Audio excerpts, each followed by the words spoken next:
I've been following the Sniper Ghost Warrior series since CI Games released the first game on my 360 back in the early 2010s. To say it was a flawed experience was an understatement, but did that mean it was bad? No. It was janky, but it was also a fun and original FPS experience, and it's been interesting to see the sequels not only address the flaws, but also go from strength to strength. So when Ghost Warrior Contracts was announced for PC and consoles, I was excited, since it looked like the devs were seriously addressing the issues people had with the previous game, and after spending some good time with it, I can say this about it with confidence. It's hands down the best entry in the series thus far, and a fun tactical shooter in its own right. Now if you'll be so kind, I'll tell you why. The story is very simple and really just there to provide context for why you're assassinating Russians. Siberia has broken away from the Russian Federation and become a country, and its government is taken over by despots and criminals. Now there's a resistance movement trying to install a fairer government, and you've been hired by an unknown figure to assassinate key figures and bring the regime to its knees. Oddly enough, a silent protagonist would have been perfect for this setup, yet Seeker is fully voiced and regularly interacts with his handler. There isn't any character development or emotional moments, but it does make the experience feel more real than a silent protagonist would have allowed. Same with the targets. You're given a brief rundown on why they deserve some lead to the head, and occasionally you'll get some dialogue to make them more maniacal, but nothing else. For what it's worth, this is an acceptable level of storytelling, especially when narrative wasn't really the focus, and it does show that despite this, some effort did go into the story.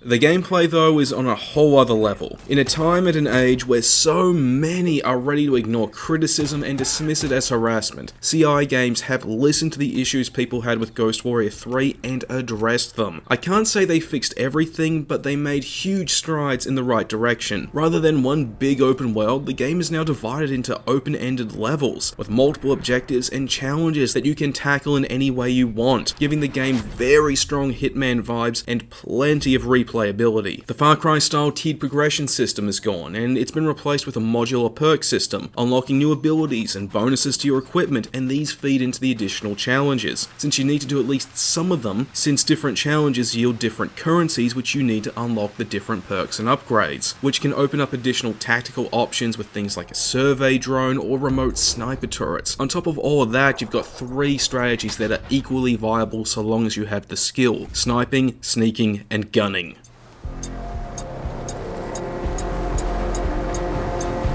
As the name of the game suggests, sniping is the main way of getting things done, and there's a number of different factors you have to take into consideration. Bullet drop-off, wind resistance, noise generation, enemy placement, and so on and so on. It's well realised despite some elements from 3 having been removed, like the bipod for additional stability, but it's still a lot of fun. There's no X-ray kill cam like in Elite, but it's immensely nail-biting trying to line up the perfect shot and watch an enemy get their brain splattered. More so than ever thanks to the devs implementing a feature fans have been asking for since the second game: gore. Now do keep in mind, it's not extreme. You'll mostly see heads popping and some limbs flying, but it's not Dead Space. It's not graphic or gratuitous, and in fact the gore is sporadic and random when it happens, but it's something that does add some additional realism to an experience that, compared to the previous entries, is a little more fantastical at times. However, if you feel like getting more up close and personal with your targets, you can go in guns blazing or go full Solid Snake. However, if you go in guns blazing, don't expect the game to suddenly become Call of Duty.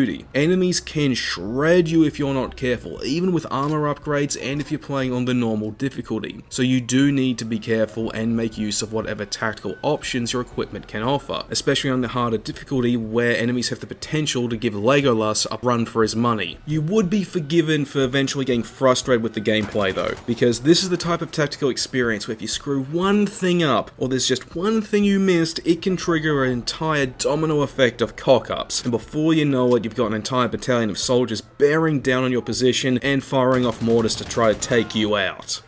On my way!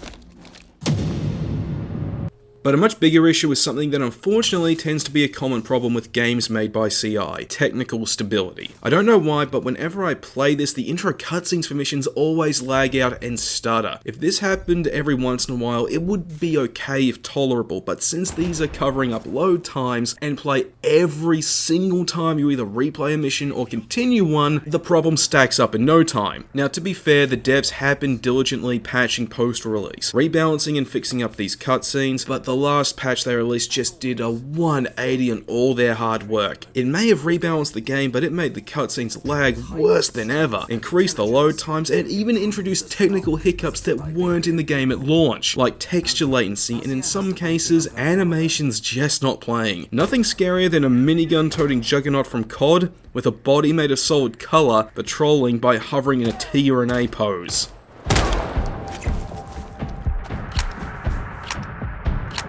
When you get down to it, Ghost Warrior Contracts is a solid addition to the library of tactical shooters and a fun game in its own right. It's far from perfect, and the last patch really did a number on it, but CI Games did a great job on delivering something that is enjoyable at the core. If you've been curious or on the fence about checking it out, don't be. It's well worth your time and the $45 on Steam, so give it a go and have a blast.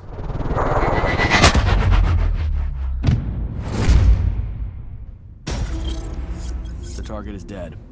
He will not be mourned. Another late video done and dusted. Sorry for it being late. Like I said, I've been caught behind on a lot of projects, but I hope you guys enjoyed the video regardless. As for upcoming game reviews, I don't have anything planned as of right now. I'm just trying to get caught up on everything I'm behind on, but I might do, say, a showcase looking at some stuff from my backlog, or I might take a look at some of the stuff I got my hands on during the holiday sales, like the original Ghost Warrior games, but for now, I do not have anything planned in terms of game or movie reviews. But I will have some stuff coming up in the near future once everything is cleared. So like usual, please stick around.